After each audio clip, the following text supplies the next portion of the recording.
Hello friends, welcome to Lucky's kitchen. ఇవాళ మన కిచెన్లో బంగారు తీగ చేపతో చేపల పులుసు ఎలా తయారు చేయాలో నేర్చుకుందాం ఫ్రెండ్స్. ఇక్కడ దానికి కావాల్సిన ఇంగ్రీడియంట్స్ నేను చూపిస్తున్నాను. నేను 1.5 kg ఫిష్ తీసుకున్నాను ఫ్రెండ్స్. ఇవి నీట్గా మంచిగా ఉప్పు నిమ్మకాయ వేసి కడిగి నేను కొద్దిగా పసుపు కొద్దిగా కారం వేసి కలిపి పెట్టాను. చింతపండు ఒక మీడియం సైజ్ ఎండు కొబ్బరి గిన్నె తీసుకొని కట్ చేసి పెట్టాను ఫ్రెండ్స్. ఆనియను ఒక పెద్ద సైజు ఉల్లిగడ్డ ఫ్రెండ్స్ కట్ చేసి పెట్టుకున్నాను. నేను ఈ రాళ్ళ ఉప్పు తీసుకున్నాను ఫ్రెండ్స్. అల్లం వెల్లుల్లి పేస్టు 2 స్పూన్స్, 1 టేబుల్ స్పూన్ ధనియాలు, పసుపు, 1 స్పూన్ జీలకర్ర, 1 స్పూన్ మెంతులు, మన రుచికి సరిపోను కారం, కరివేపాకు, కొత్తిమీర, పుదీనా, ఆయిల్. ఓకే ఫ్రెండ్స్, ఇప్పుడు ఎలా తయారు చేయాలో చూసేద్దాం. ఫ్రెండ్స్, స్టవ్ వెలిగించుకొని నేను చిన్న బాండి పెట్టుకున్నాను ఫ్రెండ్స్. ఇప్పుడు ఇందులో మనము తీసుకున్న ధనియాలు, జీలకర్ర, మెంతులు, ఎండు కొబ్బరి ఇవన్నీ ఉన్నాయి కదా ఫ్రెండ్స్. మంచిగా ఈ ధనియాలు గోల్డెన్ బ్రౌన్ కలర్ వచ్చే వరకు ఫ్రై చేసుకోవాలి ఫ్రెండ్స్. వీటన్నిటిని ఫ్రై చేసుకొని పెట్టుకుందాము ఫ్రెండ్స్. ఇలా మంచి బ్రౌన్ కలర్ రావాలి ఫ్రెండ్స్. ఇలాగే మెంతులు, జీలకర్ర, ఎండు కొబ్బరి, మనం తీసుకున్న ఉల్లిగడ్డ కూడా ఫ్రై చేసుకుందాం ఫ్రెండ్స్.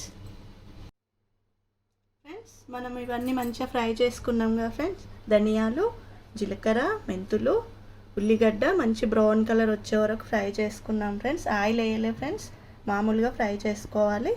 చింతపండు ఫ్రెండ్స్ నేను గింజలు లేకుండా మంచిగా రిక్కలు నానబెట్టి పెట్టాను కదా, ఇది ఇలాగే వేసి మిక్సీ పట్టుకోవాలి ఫ్రెండ్స్. కొబ్బరి, కారం, మన టేస్ట్కి సరిపోను ఉప్పు. Okay friends, mixie పట్టేసుకుందాం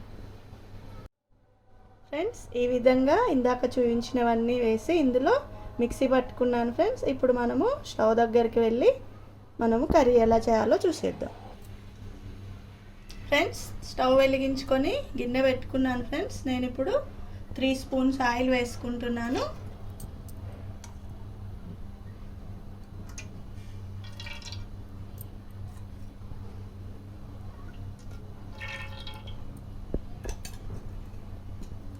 oil heat ఎక్కాక అల్లం వెల్లుల్లి పేస్ట్ వేసుకుందాం ఫ్రెండ్స్. ఆయిల్ హీట్ ఎక్కింది ఫ్రెండ్స్. ఇప్పుడు మనము పోపు దినుసులు వేసుకుందాము. కొన్ని ఆవాలు, కొద్దిగా జీలకర్ర, మనం తీసుకున్న ఈ 2 స్పూన్ల అల్లం వెల్లుల్లి పేస్ట్ వేసేసుకున్నాక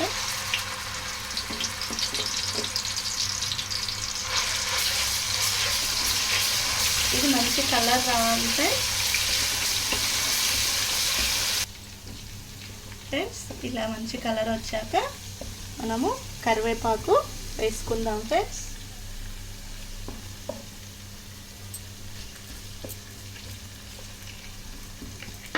ఇందులోనే మనము పసుపు వేసుకుందాం ఫ్రెండ్స్.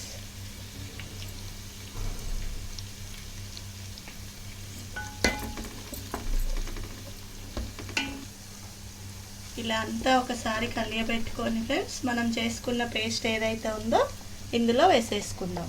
వేసుకొని కొద్దిగా వాటర్ వేసుకొని ఫ్రెండ్స్ ఒక 5 మినిట్స్ మూత పెట్టి తర్వాత చూద్దాం ఫ్రెండ్స్. నేను ఇలా మనం చేసుకున్న పేస్ట్ ఏదైతే ఉందో ఆ పేస్ట్లో ఒక 1/2 గ్లాస్ వాటర్ పోసి పెట్టాను ఫ్రెండ్స్. ఇందులో ఇది ఒక 5 మినిట్స్ కుక్ అయిన తర్వాత చూద్దాం ఫ్రెండ్స్. మూత పెట్టేసుకుందాము ఫ్రెండ్స్. 5 మినిట్స్ అయింది ఫ్రెండ్స్. మనము మూత తీసి చూద్దాం. ఇప్పుడు మంచిగా కుక్ అయింది ఫ్రెండ్స్.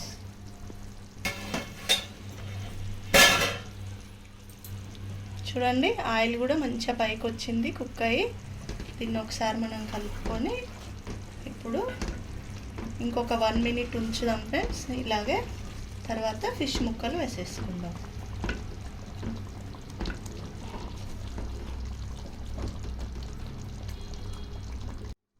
ఫ్రెండ్స్. మంచిగా కుక్ అయింది ఫ్రెండ్స్. ఇప్పుడు మనం తీసుకున్న కొత్తిమీర వేసేసుకుందాము. అలాగే పుదీనా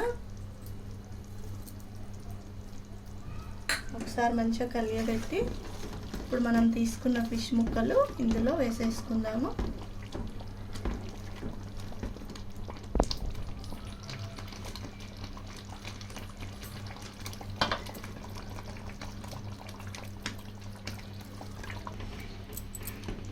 ఫ్రెండ్స్ ఇలా మంచిగా కలియబెట్టుకొని ఫిష్ ముక్కలు వేసి ఒక 2 మినిట్స్ మూత పెట్టి చూద్దాం ఫ్రెండ్స్. ఫ్రెండ్స్ 2 మినిట్స్ అయింది ఫ్రెండ్స్. మనం మూత తీసి చూసుకుందాము. వావ్, ఎమ్మి ఎమ్మి చేపల పులుసు రెడీ అయిపోయింది ఫ్రెండ్స్. ఇప్పుడు మనము బౌల్లోకి తీసుకొని సర్వ్ చేసుకోవడమే. చూడండి ఫ్రెండ్స్, ఫిష్ మంచిగా ఉడికిపోయింది. బౌల్లోకి తీసుకుందాం ఫ్రెండ్స్. ఎమ్మి ఎమ్మి చేపల పులుసు రెడీ అయిపోయింది ఫ్రెండ్స్. ఇది రైస్తో రోటీతో తింటే చాలా బాగుంటుంది ఫ్రెండ్స్. ఈ వీడియో కనుక మీకు నచ్చినట్టయితే లైక్ చేయండి, షేర్ చేయండి, సబ్స్క్రైబ్ చేయండి. పక్కనున్న బెల్ ఐకాన్ని క్లిక్ చేయడం మర్చిపోకండి. Okay friends.